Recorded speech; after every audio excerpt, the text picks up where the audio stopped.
Welcome to Morning Brew with, yes, it's your girl Germaine, and today is Authors Brew Friday. I am so excited because we do have a special guest in studio with us today. So if you are chiming in today, you definitely don't want to miss this Morning Brew Authors Brew Friday, okay? So I see good morning Teresa over on Instagram chiming in, but let me do this. Let me tell you a little bit about our special guest today. All right, so our brew topic is going to be Black and Gold, 50 years of NABJ. NABJ is National Association of Black Journalists, and he has literally told the story through the 50 years of their existence. So let me talk to you a little bit about our special guest, Wayne Dawkins. So today he is a storyteller of truth, a chronicle, let me say this, because I'm getting tongue-tied already. And you know why? That's probably because I have not had my coffee. Okay, I do have my coffee here. So give me a second and let me my mouth is feeling a little dry. Hold on. Okay. All right. So listen, Wayne Dawkins is the official historian of the National Association of Black Journalists, the NABJ, and a celebrated author of multiple landmark works that preserve the untold story and the pivotal breakthroughs of Black journalists in America. Oh, I'm so excited about this story, and I'm so excited about this guest today. All right, so in 1993, he self-published the NABJ story, which for the first time documented the 44 co-founders of the NABJ, a vital act of archival justice. Okay, so let me tell you, get a little more into who he is, okay? I'm bringing him on. Hold on one second. Okay. He followed with Rugged Waters, I don't know why my tongue is getting tied up with chronicling, okay? The rise of Black media professionals during the digital explosion of the 1990s. And most recently, Dawkins co-authored and edited Black and Gold, 50 years of NABJ, 1975 to 1925, capturing 5 decades of triumph, resistance, innovation, and impact. Wayne Dawkins has also authored 3 biographies, served as a journalist for 25 years across 4 major daily newspapers, and now shapes the next generation of media changemakers as a professor and researcher at Hampton University. A New York native, Dawkins is a graduate of Long Island University and Columbia University Graduate School of Journalism. Okay, it's enough of me talking, getting tongue-tied and everything. Let me just bring him into the studio, okay? Fair enough? All right, here we go. Welcome to Morning Brew with Germaine, Mr. Dawkins. Yes, good morning to you, and I'll take a sip of coffee so I don't get tongue-tied. Listen, I'm going to take another one too. Yeah.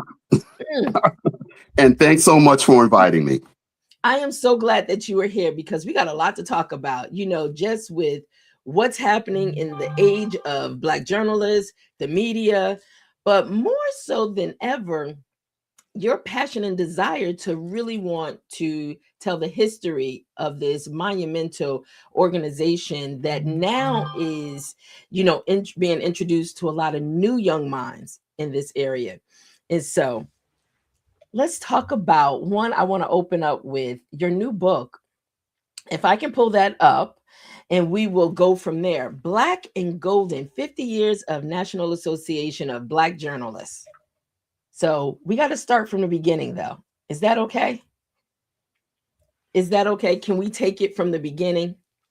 Sure. You blacked out for 15 seconds as you was about to give me that instruction. So you want me to take it from the beginning? Yeah, I want to talk about, and I'm so sorry, I don't know this, sometimes technology, It's okay. At Hampton, when we restarted the TV station, we warned the students if they stepped on the cord under the carpet and it went blank, don't freak out. Nothing to see here, folks. We're fine. I love it. I love it. So, yes, let's talk about this journey. What inspired you to even want to share and talk about the history or document the history of the It was NABJ? very easy. My first National Association Black Journalists Convention was in 1981 in Louisville, Kentucky. There were all of 250 of us there. Okay. It was an eye-opening experience. The association then was 5 years old. Okay. So I'm at the business meeting, which dragged on for hours. And I remember one of these co-founders, the great Vernon Jarrett of Chicago, tells this cryptic story about how the president, who had a disagreement, stormed off with the records of the association, and they were just kind of feeling their way. And the other thing that puzzled me was on the pamphlet on how to join, it said NABJ was founded by about 50 people in Washington, D.C. And at a very young, I'm at the beginning of my newspaper career, but I'm saying, aren't we precise about who created this association? So it happened in a few years, I was appointed to the national board. My colleague took a job in, of all places, Louisville, Kentucky. So I was appointed. Then I was elected for real. I served 5 years, and I happened to have one of the biggest regions, which then was New York, New Jersey, and Connecticut. So being on the board and with this organization now growing quickly, I was able to kind of like be under the sink working with the plumbing, watching how this place was getting together. So when I stepped off of the board in 1989, I decided to write a book. And, you know, it was kind of, I'm going to tell you what prompted that. And I didn't even think about this in prepping for it. It happened that in 1990 at Columbia, I was named a distinguished alumni, which was, you know, it was quite an honor. Yes. I was approached by a literary agent. He said, you know, maybe you should write a book. And, you know, what I tell other aspiring authors, every person has at least one book in them if they really want to tell the story. So I started working on this book, and you know what? The other thing about writing books is it is, for the writer, it's a lonely occupation to do it well, but you always have a lot of help if you'll take it. So I had academics. They asked me to present at conferences. I had other kinds of people encouraging me. So eventually, my manuscript, I showed it to some publishers, and they said, this is really well written, but we think it's too narrow. It's, I don't think it would be, you know, profitable for us. So I went about learning how to self-publish and do it properly. That meant I had to read. I have a book on my bookshelf. It's very technical, but I did not want to put something out myself that was not professional. Yes. Yeah. So I had to know about copyright. I had to know about ISBN numbers. I had to know about all of this. So I put that out. So, but in essence, to make sure I answer your question, we established that it was 44 men and women who founded NABJ. There were at least 100 people at that founding meeting in Washington, but the 44 founders were determined that this would be an association of full-time journalists who gathered and disseminated the news. They were welcoming to the people who were in PR, who were DJs and everything, but said, we can't accommodate you yet. We have to show that we are a serious journalism association. There were a lot of hard feelings for years, and some of my colleagues who wrote the essays for the new book addressed that at length. the NABJ founders, I said they're a lot like the 55 founding brothers of the Declaration of Independence. And I'd say because, like them, they pledged their lives, their fortunes, and their sacred honor.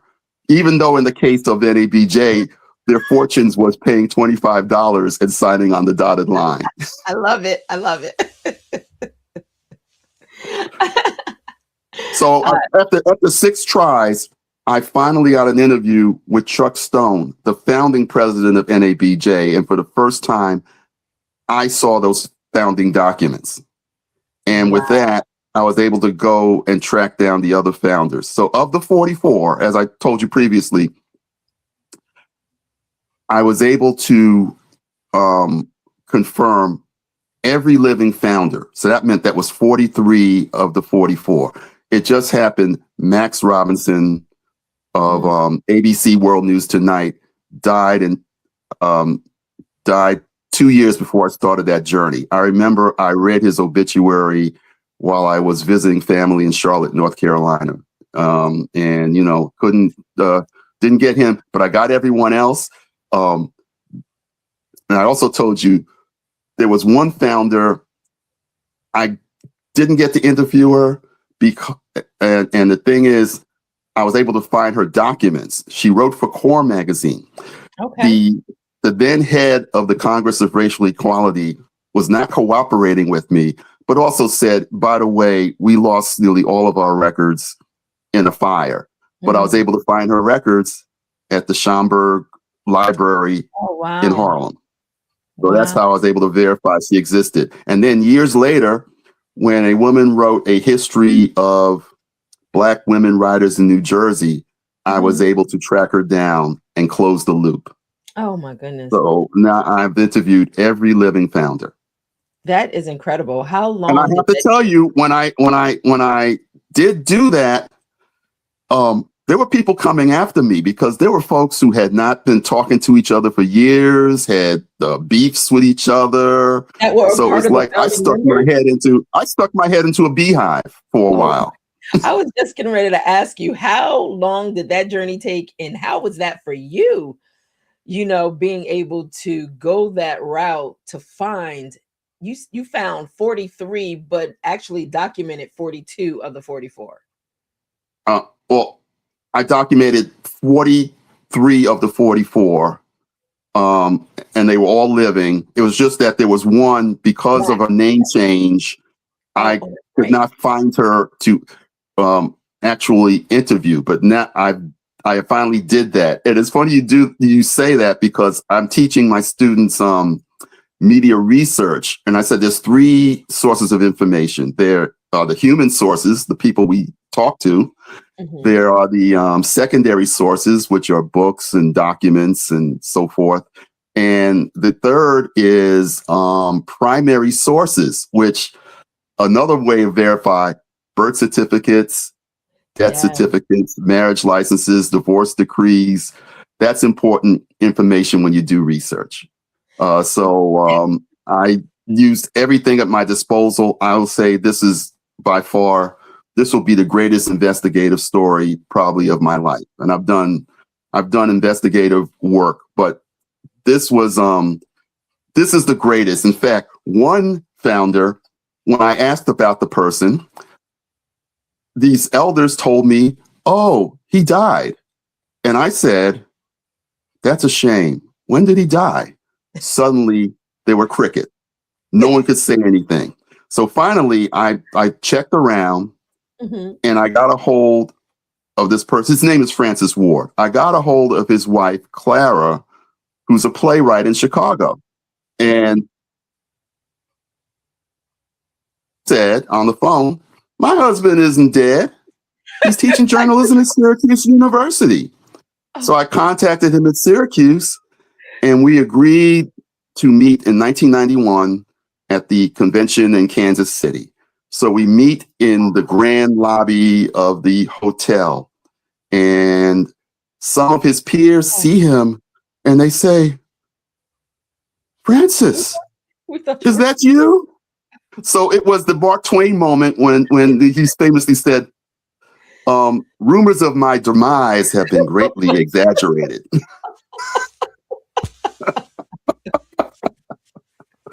I try to convince students, if you write a biography, it takes you on a journey, and there will be so many unexpected moments, so many. If somebody says something crazy or outrageous, it's sort of like, excuse me, could you say that again? Exactly. Let me capture that. We want to get it right. Exactly. But you're thinking in your mind, I can't believe she said that. I love the humor in it. You know what's so special about it, and that's why I am so glad that we're having this conversation today, is because you bridge the gap.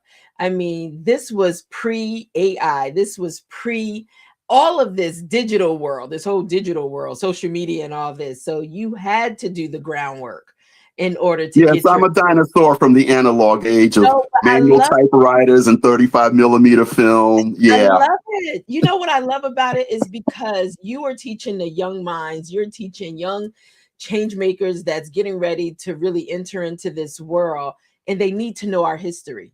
They need to know the foundation, because a lot of times they just think, I just want to be an influencer. Oh, I'm just going to do it this way. Oh, I'm just going to post it like this and call it journalism. And it's not. And so that's why I said we got a lot to talk about, because Yeah. there's a lot of And that's things that another thing I like to say as far as teasing. And I know over time I've become kind of a character, but I assure people that these 44 founders were actually the Avengers before the Marvel Avengers. The only difference is they didn't perform their fantastic feats in tights. They just set the stage. Listen, Yeah. Yes. for others to do just that. Mm-hmm. Yeah, but they are superheroes in their own right. The things that they accomplished are just still remarkable, just unbelievable. Listen, why don't you share? Can you share something for us? You know, can you share something that will take us into your story? Don't share a whole lot, because we want people to buy the book. Okay. Yes. But we Okay. definitely Now, want to open up the pages. So I want to kind of fast forward, sort of more up to date, although this was 9/11. Okay. September 11, 2001. And I just want to just quickly show how Black journalists were at the forefront of what happened. Definitely. Okay. Sonia Ross, Associated Press White House correspondent, was traveling with President George W. Bush on September 11th when all hell broke loose. The 43rd president was in Sarasota, Florida elementary school to witness a class of mostly Black first graders who read exceptionally well, reported CNN in a Sunday documentary. However, the feel-good, no child left behind moment ended when Bush's chief of staff walked up and whispered in the commander-in-chief's ear. A jetliner had crashed into one of the New York's World Trade Center towers. Bush appeared frozen in shock. He quickly departed the school and was hustled aboard Air Force One. Sonia Ross was among the handful of press corps in tow. "Are you safe?" asked my sister, the minister, who somehow managed to pierce the cell phone towers. Ross told the online site Black Women Unmuted, "Of course we're safe. I'm with the president," said Ross. "Oh, we're praying for traveling mercy," Ross also recalled. "I was operating on adrenaline September 11th and 12th. On the morning of the 13th, I watched the local news. A station showed pictures of 3 children who were on the jetliner that crashed into the Pentagon." That September day in 2001, Black journalists at the highest levels of mainstream media excelled from their front row seats to history. There was Rahema Ellis of NBC News. That Tuesday morning was supposed to be her day off. Ellis was in her Lower Manhattan apartment when the first of 2 jetliners suicide bombed the twin World Trade Center towers. Ellis charged into action. Once at the scene, Ellis and a videographer did a 4-minute initial report that was a masterclass on how to cover a breaking news catastrophe. She pointed to an abandoned fruit stand. Pulverized concrete and steel were now ash, coating the apples, pears, and plums. Ellis talked with firefighters who were doing their best to evacuate office workers from the towers. She talked to numerous citizen eyewitnesses. Okay, and then finally, uptown, Gerald Boyd, a history maker that year, as the first Black managing editor of the New York Times, was getting his hair cut at a West Side Manhattan barbershop. Upon learning of the attack, Boyd leaped from his chair and rushed to the West 43rd Street office. He flooded the zone with reporters to cover every possible angle of the blockbuster story. Sharon Flanagan was a copy editor at USA Today. Faced there, quote, "I worked the night shift and could pretty much sleep through anything," wrote Flanagan in 2006. The TV news was running all morning, and I didn't wake up until everyone kept calling me, which never happens. By the time I finally decided to pick up the phone, I just couldn't believe what I was hearing. Terrorists hit New York and the Pentagon was hit. What? Oh, so, yeah, exactly. Something, you just feel the strength of the Black journalists, the voices, the stories being told authentically, them scrambling to do whatever it took to actually bring the news to us. For yes. you, I mean, because how are you feeling? I mean, in the position that you sit in today, like I said, you become like a bridge. The past meets up with the future and being able to share and tell these stories. So, how do you feel seeing the transition of 50 years of NABJ, right? The strength of it to now what it looks like today in the world that we're living in.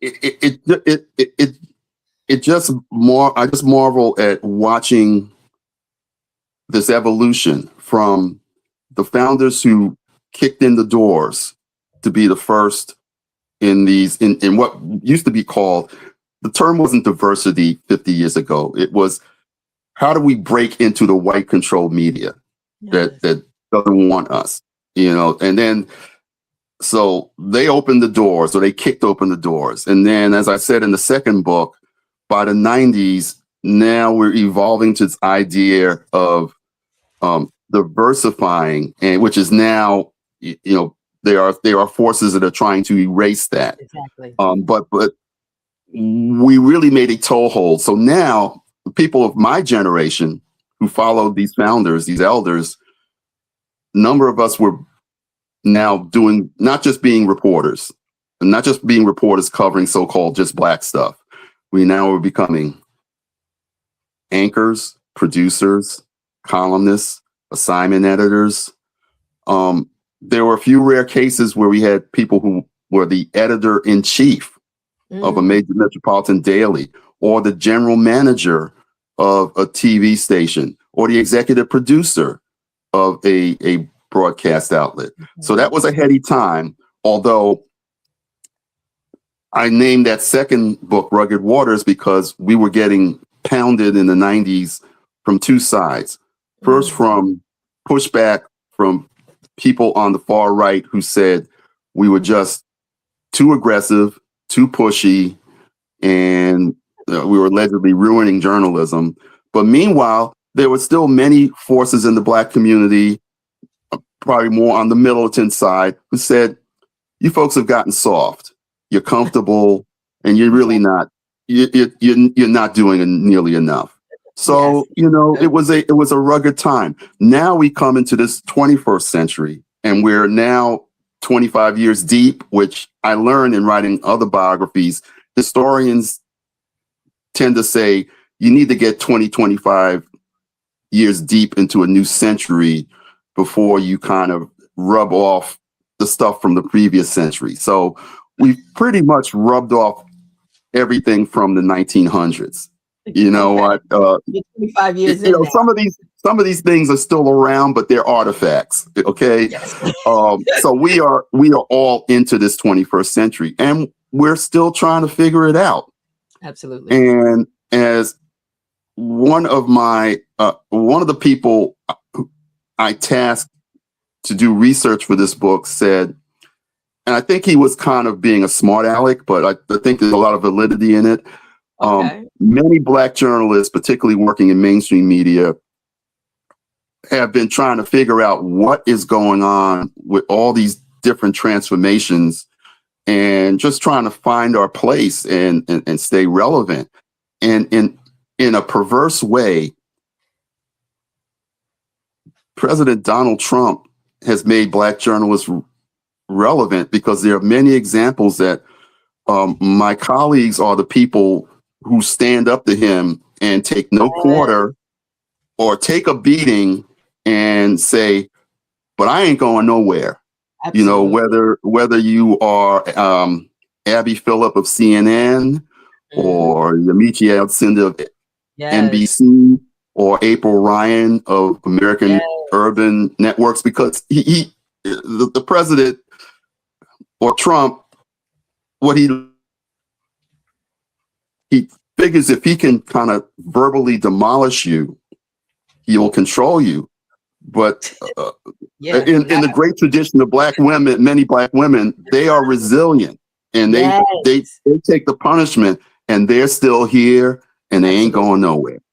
And there are many colleagues. And now there's a younger generation, because here was the thing. When Trump spoke at our convention in 2024, when he was running for the second time, our leadership made a decision that we had plenty of experienced old heads who could have done that interview. But we went with a younger generation of journalists, and they performed magnificently. They did not wilt. That's right. If anything, truth be told, it was Trump who wilted at that ceremony, because he was not expected to be held under such close scrutiny. In fact, it went over so well. That story went around the world multiple times. There's a sizzle reel of people in anchors in all parts of the world telling the story. And I tell folks, I should have sent Trump a dozen roses, because if anyone didn't know what NABJ was, they know now. That's right. That's right. That's right. You know, when they're thinking to set out to destroy us, all they're doing is uniting us. They're giving us a strong voice in this space. And so, and it was a rigorous debate, because there were a lot of people who were saying, how could you invite this man to speak? The man who despite what he said, tried a coup of this nation. But our leadership said, we have a tradition. Anyone who's running for president of the United States, we invite them, because we are journalists and we need to question them and hold them under scrutiny and under account. And we're not going to make an exception for him. You know, sometimes you have to hold your nose as you do your job. But you know what? Like you said, there was probably a lot of back and forth disagreement, not understanding why, but the result in it was you saw strong Black journalists stand up, not back down, and literally it put him in his place. That's all we can do. Hold power accountable. That's it. Oh my goodness. So let's talk about this. And you know, the one thing I do want to say is I am a publisher 18 years. So when we started talking, and I want to get more into your transition from being an author and deciding to go the next step and starting August Press LLC. Right. And publishing for others. Yeah, so I'm proud of what I accomplished, self-publishing my book. But then I said, okay, but what's next? And I started publishing other authors. So I approached my second newspaper was in southern New Jersey, just outside Philadelphia. And we had a hilarious columnist who wrote 3 columns a week. And I said, you know what? We should package your columns into a book. And we did. And it was called Welcome to Exit 4, because if folks who live in New Jersey, there's the old joke about if you're trying to find out where someone in New Jersey lives, just ask what exit off of the New Jersey Turnpike. So that's right. So we did that one. It was modestly successful. And then a year later, I was approached by a journalist, Black journalist, who was a big fan of 50s group harmony doo-wop, and he wanted to he wrote a book about the biography of the R&B group the Spaniels, who was famous for the song "Good Night, Sweetheart, It's Time to Go." Yes. Which in the movie Three Men and a Baby, they played that song in the backdrop. Well, it was these 5 Black teenagers from Gary, Indiana, who created the group the Spaniels. Just like many the top doo-wop group harmony groups of the 50s, 95% of the time they were Black, but often that was not emphasized on the radio stations. So the Drifters, the Platters, etc., the Spaniels. So we did do that book in '95. The next year, I wrote my original book, the NABJ story, and added 5 chapters and kind of brought it up to date. And then I was publishing other writers. Probably my most successful book by another writer was my graduate school classmate, Betty Winston Bae, who wrote, it was an anthology called Blackbird, which was a collection of columns she wrote for the paper she was working for in Louisville, Kentucky. But the way we did it, as in talking it through, she wrote at least 4 longer form themed pieces because she had an interesting life. First growing up on the east side of Manhattan, and then coming of age in East Harlem, and she was a secretary for SNCC during the Civil Rights Movement. She was a dramatic actress. She did a lot of things before she finally got into journalism. And that book had legs. And I continued to publish a few other people. And here's the other thing. When these folks published with me, it was a collaborative thing. I'm not a big time publisher. Publishing involves a lot of risk. So what I asked from the writers, I said, if you would put up the money to do the printing, what I'd give you is a reverse royalty arrangement. So, publishing, traditionally in the publishing industry, an author's royalties are give or take about 10% of the price of the book. I said, in this case, we're going to reverse that. You're going to get at least 70% of the revenues. I'll take 30. That'll cover, when I get mail orders, I will pay for the postage and make sure the book gets to customers. If you have appearances, we'll still flip it. You get most of the proceeds because you're getting your investment back. Yeah. And that worked well. Now, postal costs have gone through the roof and other kinds of costs. So, but here's the thing. I did that. Publishing is hard, as you well know. I mean, there's going to be joy, satisfaction, but a lot of heartbreak too. When my transition from the newsroom to the classroom, I said, I have to put August Press on hiatus. I have to learn how to do my job for real, because I'm all in to be a professor. But I also knew what was open to me as a professor. People who are trying to get their PhDs, they get books published in academic presses, because what they do, if they're successful, they take their dry doctoral dissertations and rewrite it into a readable book. Well, I don't have a PhD, but I published 3 books with academic presses. I learned how to do that, and I was happy doing that. But then in 2020, Uh-oh. A colleague called me and basically twisted my arm, put me in a headlock, and gave me noogies and said, "You're going to publish my manuscript." And I did it. But I did not do it. It was not my idea, but we did it. And it was 2020 when COVID. During COVID happened. So this was a very successful author, but her idea, publishers said they couldn't pull it off in time. So, okay, we got it done, and a few people followed afterwards. And at that point, I was getting weary. I said, I can't do this no more. I'm going to shut it down again.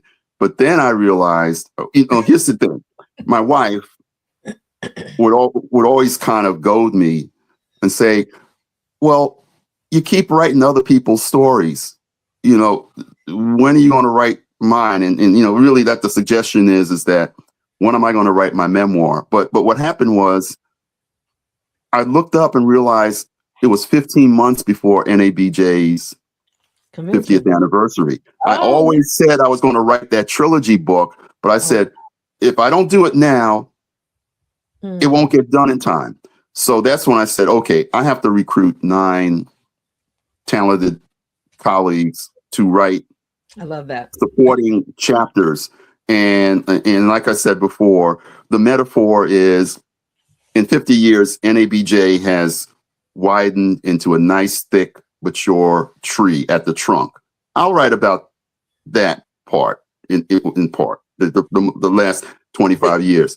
But my colleagues were going to write about the sturdy branches because over time, as the association grew from those 250 people I was with in Louisville or more come to a convention, there are these constituency groups. There are the sports writers, there's the arts and entertainment people, there's the business writers, there's the photographers, so on and so on. There's the authors. By the 90s, journalists figured out how to write books. And we needed to tell those stories. In 2 particular cases, the authors wrote twice as much as I assigned, and they apologized profusely. And I said, you know what?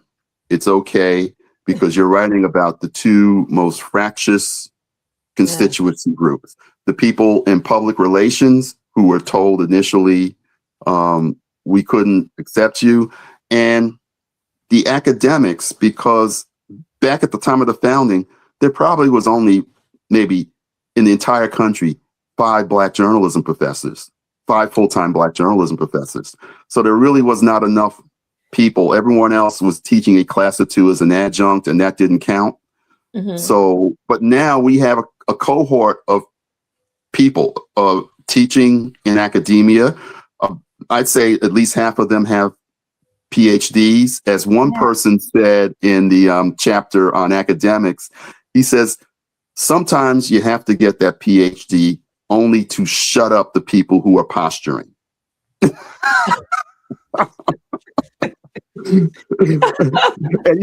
I teach it. I've taught at 2 elite Black universities, and the people who don't posture are just so brilliant. I would go, I'm not worthy. I'm not worthy. Exactly. But it's the ones that are on the margins that talk a lot of junk. So sometimes you just have to put them in their place. It's not a lot of them, but it's just enough where it's like, will you shut up? Really? And sometimes that's all you want to say to them. Yes.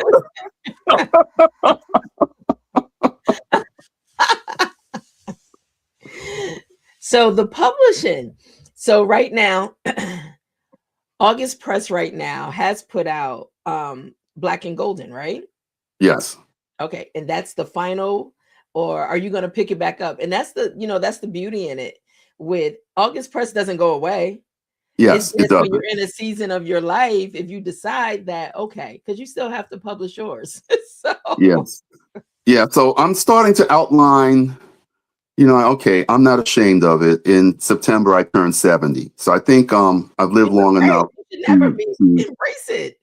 to write a so I'm in the very early stages, and I'm trying to honor, some good advice I received years ago that authors don't constantly talk about what they're doing. Don't talk your energy away, as a writer told me, or as a colleague who gave me a metal pencil box.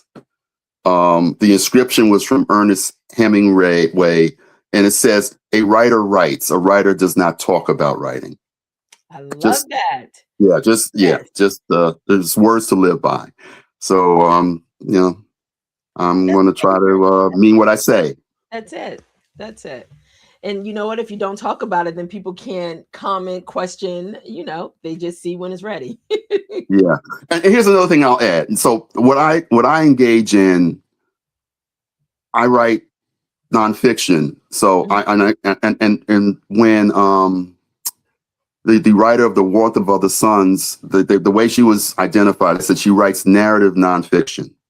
Okay. And that's what I do too, which at times it's kind of irked me. People who should know better have said that I wrote a novel. And no, it's not a novel, because a novel is fiction. But it's a backhanded compliment, because I want to write to be read. I don't want my book to be just a doorstop somewhere. It's meant to be. Why did I put in all that effort?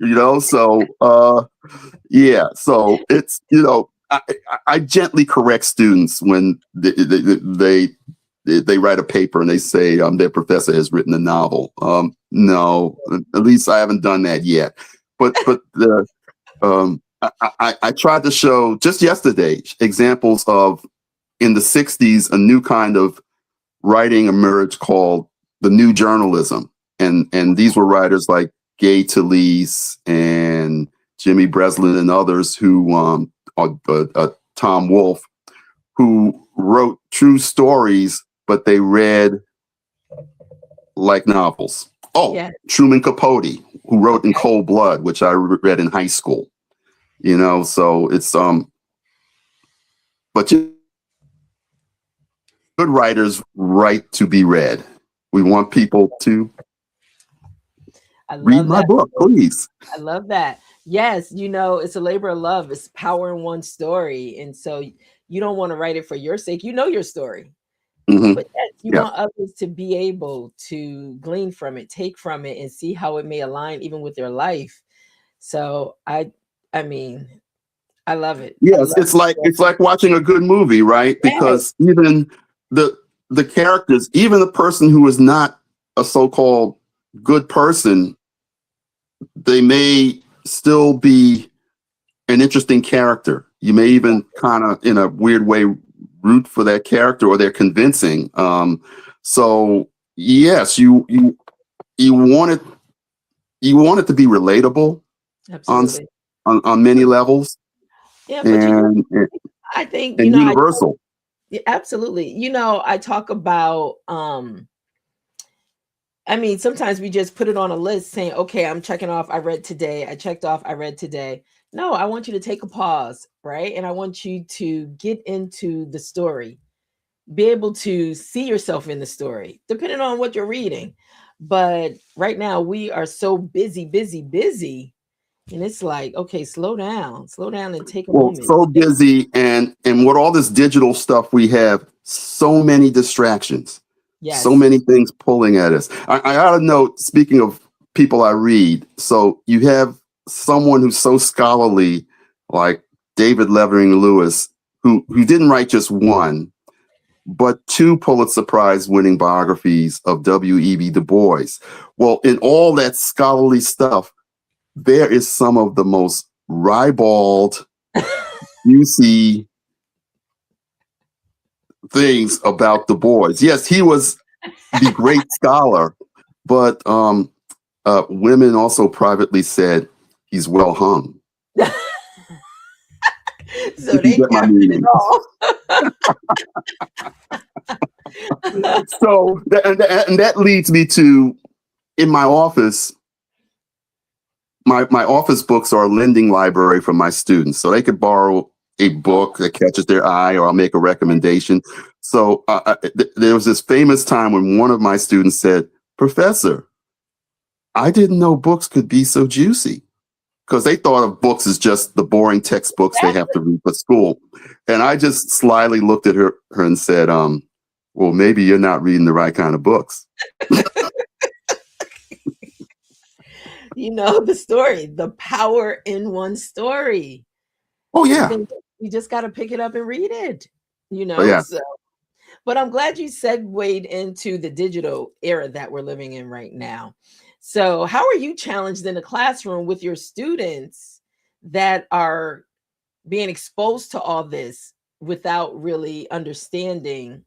Well, maybe some of them do, because students are all different how they are yeah. seeing the world and how they are putting themselves in the history of journalism and to where we are today. But how are you seeing the difference and how are you helping to pivot through all this?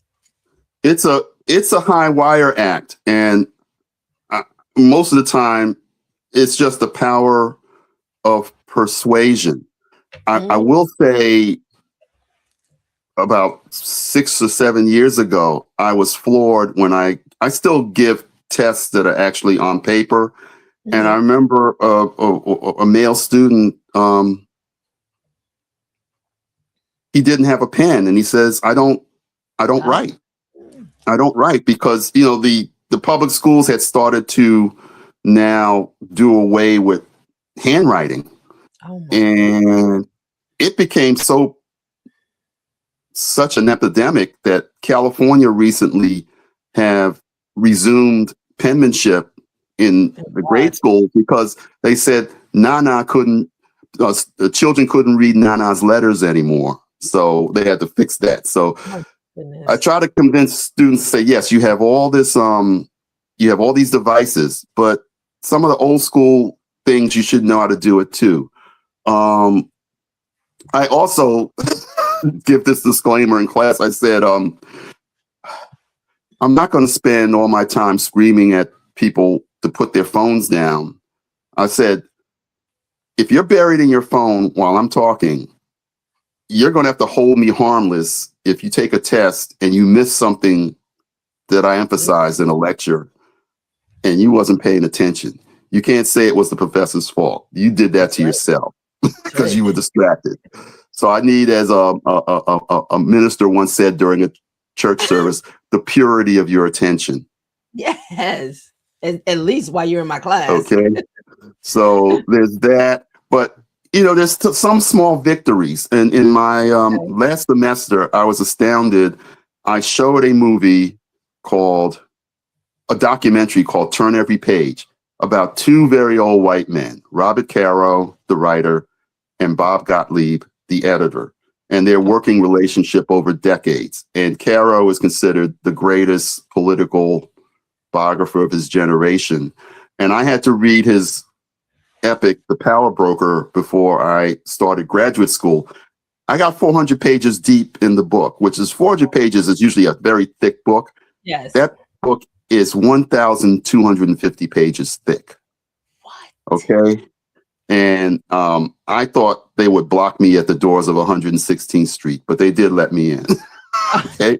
But he went on to write 4 thick volumes of the life of President Lyndon B. Johnson. And at 90, he's still working on the 5th book. And he says, I know I'm old, but I am going to turn every page and read every document before I finish. Now, his editor, Bob Gottlieb, died about a year or so ago. But Mhm. Bob Gottlieb's legacy is, not only did he edit Robert Caro's 5 books, but he edited 600 books. He edited Toni Morrison. Oh my gosh, wow. Yes, and he said, actually, I had a better working relationship with Toni Morrison. Yeah, we disagreed on things, but he said our minds think the same way. So he actually had an easier working relationship with her than with Caro, and he edited I mean, this was amazing. It was an amazing story. Got it. But I'm saying this to say, at the end, when I tasked students, instead of giving a standard final exam, I said, I want you to write an essay about what you got out of this documentary. And I read every essay word Mm, for word. And some of these students confessed. They said, you know what, after watching this, I need to rethink how I'm going to pursue my young career as far as this kind of dedication to the work itself. And and to do something really well, you sometimes have to slow down. I mean, think of it, all the students, my colleagues, especially who teach TV and film, have to explain that TV, video, and film, you create the impression of spontaneity. Yes. But there's all this pre-planning that you have to do. You have to put in the work. No, we're not out here freestyling. You have to put in the work. Wow.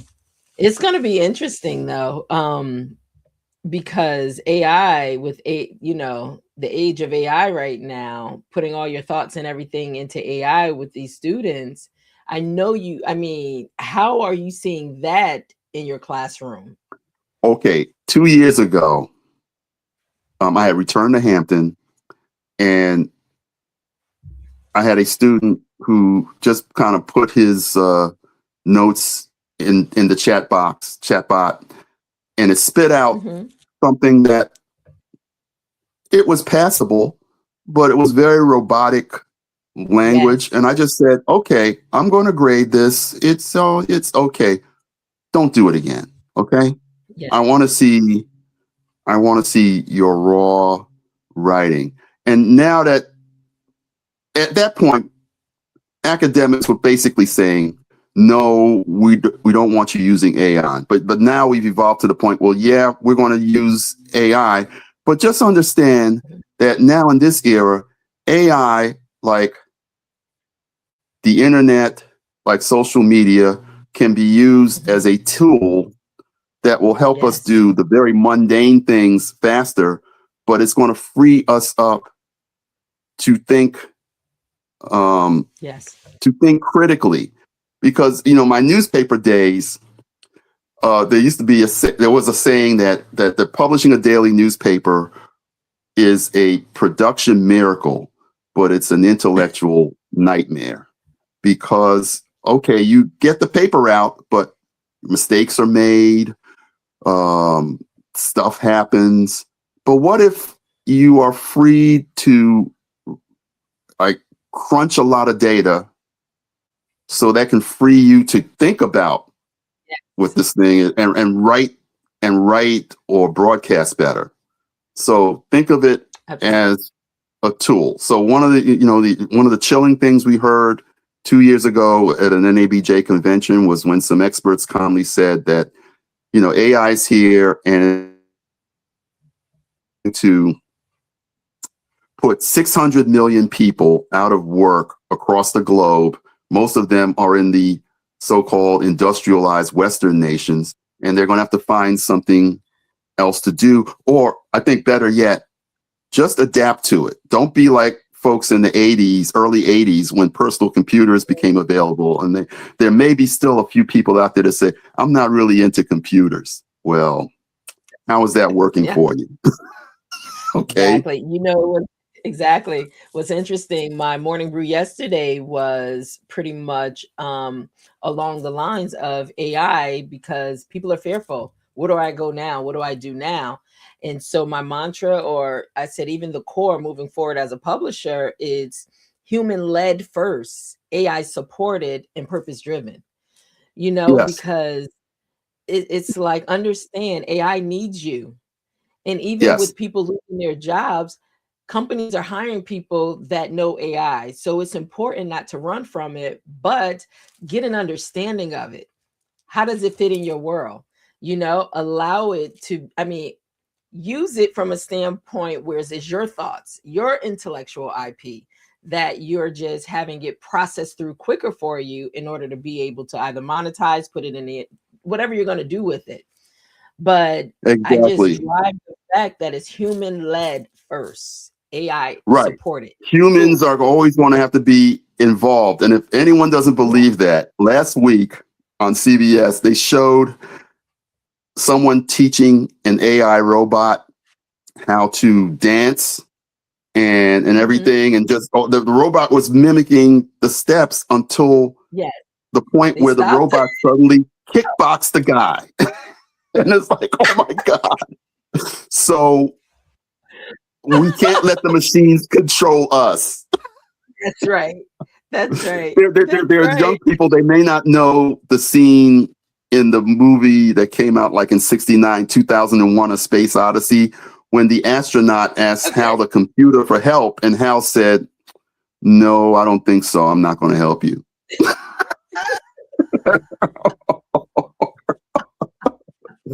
So he was truly lost in space.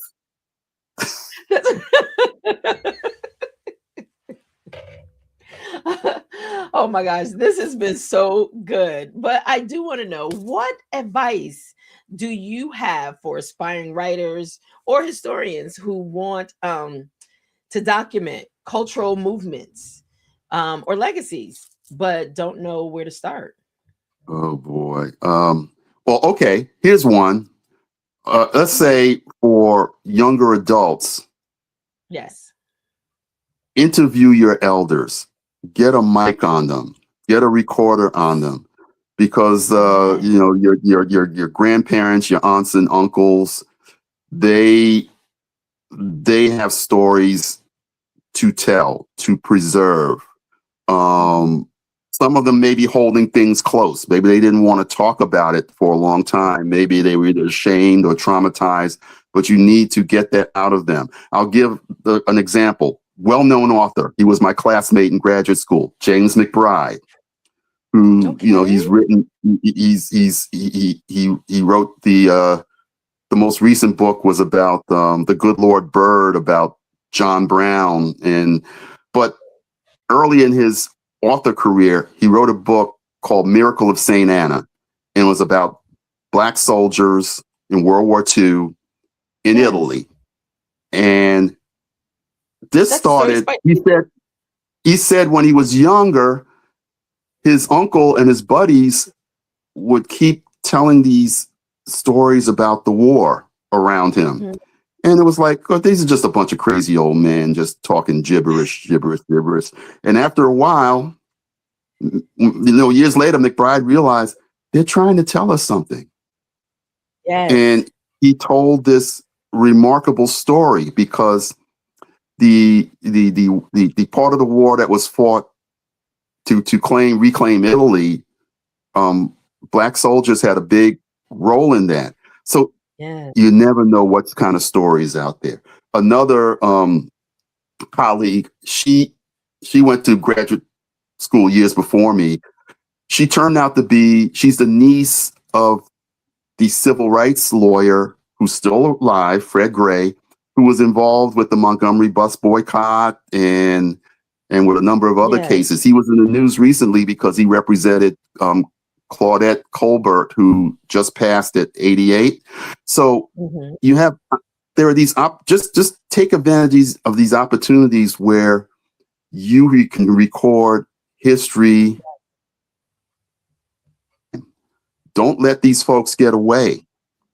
Everyone has Absolutely. elders who know things. And that's just, you just asked me to just maybe just give one example, No, no, no. but I there's love all it. kinds of, and then for more contemporary things, um,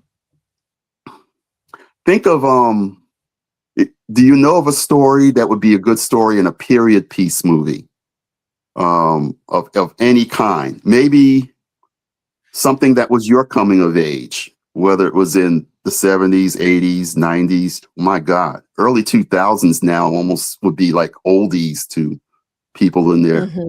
40s. But there are all kinds of important stories that haven't been told. And Absolutely. let's face it, in American filmmaking, 80% of movies are based on books. On books. That's Absolutely. right. Absolutely. You talked about Miracle at St. Anna's. Um, Spike Lee did the Yes. movie version of it. And Right. so, and that's another thing, being able, I always talk about and teach on, one story can become multiple revenue streams. One Right. story, multiple revenue streams. And it's just really opening up writers to understand that it's a lot with it. It takes a lot of patience. Publishers get the product in the in the marketplace, marketing gets it out. And so it's really being able to tell the story and then put yourself out there to let the world know about it as well. Yes. And to go from book to movie, it may be a decade or more Yes. before it actually becomes a movie, but still, it's an important story. You just have to be patient. You just have to jump through those hoops. Patience. I can't wait. In fact, that writer whose name it escaped me, but it came back, Isabel Wilkerson, who wrote The Warmth of Other Suns. Well, that book is under contract with Shonda Rhimes to make it into a miniseries. But the See? thing is that the next book that Isabel Wilkerson wrote, Cast, jumped the line and was made into a movie, but they changed the title. They changed it to Origin. Okay. And Okay. yeah, so but you never know. And you know what? You never know. You never know. And the thing is that another thing about movies versus books, when a book is converted into a movie, it becomes the director becomes the author. And I just try to caution people that a book can be any length. That's the right length. But with a movie, you have 2 hours, more or less.